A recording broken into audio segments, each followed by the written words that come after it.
The search continues this morning for the gunman involved in an early morning shooting outside a nightclub in Queens. 2 people were shot outside the Impulse Lounge on Liberty Avenue. Both men are in stable condition.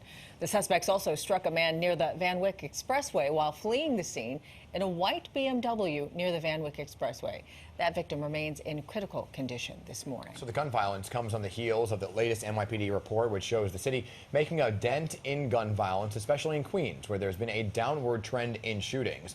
Queens Borough President Donovan joining us live in studio this morning to discuss public safety in his borough. We said we wanted you here in studio. You followed through on that promise. I'm a man of my words. Good morning. Good to have you here. So let's talk about this latest shooting. 3 people hospitalized, Borough President, right? And the question now, I guess, is should local establishments be held accountable for something like this, either fined or shut down when you see something of this magnitude? Well, we do monitor these sort of establishments, and if we see patterns, certainly working with the SLA, the State Liquor Authority, there are ways to ensure that we can hold them accountable. But, you know, we'll await to hear a little bit more from the NYPD on this incident later today. Okay. Yeah, but the shootings go well beyond that, and the victims getting younger and younger, people involved getting younger and younger. We're talking about just recently the 14-year-old student who brought a gun, arrested last week for bringing a gun to Benjamin Cardozo High School. I mean, that's so concerning. Well, we have to do more to invest in our young people. I also like to remind people that there are no gun manufacturers in Southeast Queens or in New York City, right? So where are these guns coming from? We need a federal intervention and to hold these gun manufacturers accountable. You know, so the guns and public safety is one aspect going on in your borough, and then there's a continuing conversation, and we've had this conversation many times, about just overall environment and the flooding issues that Queens is seeing, right? And some residents are still trying to recover from flooding caused by storms that we saw over the Christmas holiday, right? We talk about fixes in these communities. Is it moving at the speed you'd like it to? Well, there's certainly been some progress. You know, I want to commend the Department of Environmental Protection. You know, we launched a $2 billion plan to address systemic flooding in Southeast Queens, but absolutely not. And we look at the impacts of climate change and how it continues to impact these communities from the Rockaways into Western Queens, everywhere. This is a big problem. So the big solution here is going to be the Army Corps coming in with $52 billion, which is already in. But we really need that project to move sooner than later. We can talk about cleaning the catch basins, but it's really about a long-term plan that will make sure that there are long-term solutions to address flooding. Can you talk about any specifics about what is being done? Well, the Army Corps is entertaining doing a wall similar to what they've done in New Orleans and parts of Connecticut. And part of the challenges we have is that they have done some good work in building out protections on the beach, but it's the bayside, which is the backside of the Rockaways, which is still unprotected. So we really need to see that project move sooner than later. It will go through a ULURP process with the city.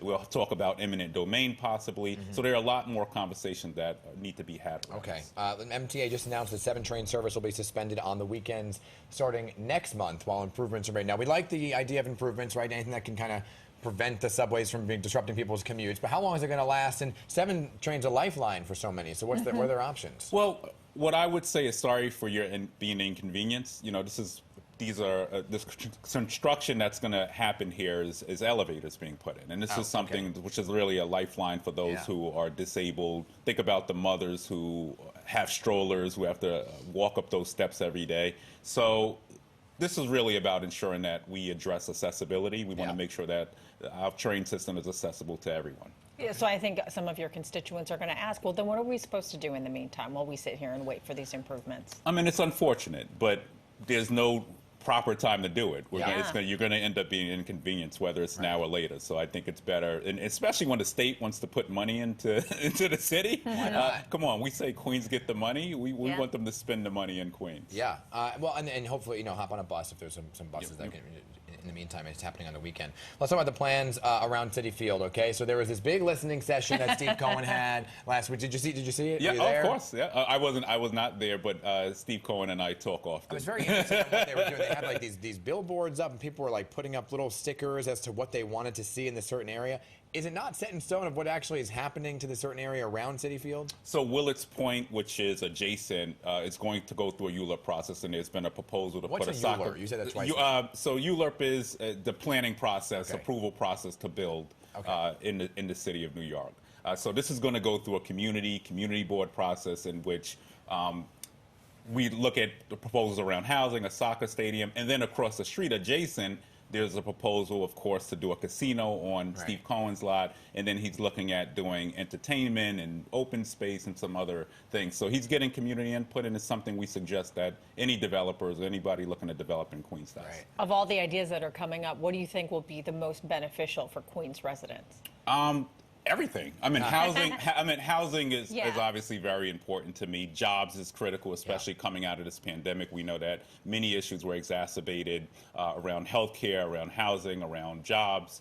So these are the things that are important to Queens residents: transportation, open space. So how do we not just simply build back in Queens, but build back better and do something in that area that's really been talked about for decades? And it's think about the outer boroughs; they're becoming cities amongst themselves. So really, it's about creating that live, work, and play space in our getting rid of the parking lot altogether? Well, yeah. Well, he would erect a new parking lot across the street, but then certainly take that concrete jungle and turn it into its own little utopia. Well, this is a new year, new ideas. What is your top priority for housing? Queens? Housing. You will hear me talk about it over and over again. 50,000 individuals living in homeless shelters. We have asylum seekers, thousands of asylum seekers that have come into Queens. And really, this is about ensuring that we can build out permanent housing. So we're looking at proposals around Jamaica Avenue in Southeast Queens, Merrick Boulevard, Gaia Brewer eventually. We're looking at the old Creedmoor site as well, which we're going to start a public process on shortly. So that's going to be the biggest priority for this administration. All right, a lot going on in Queens. Yes. Good to have you here in person. Yes. Good to see you. Come on back. All righty, anytime. All righty, great to see you.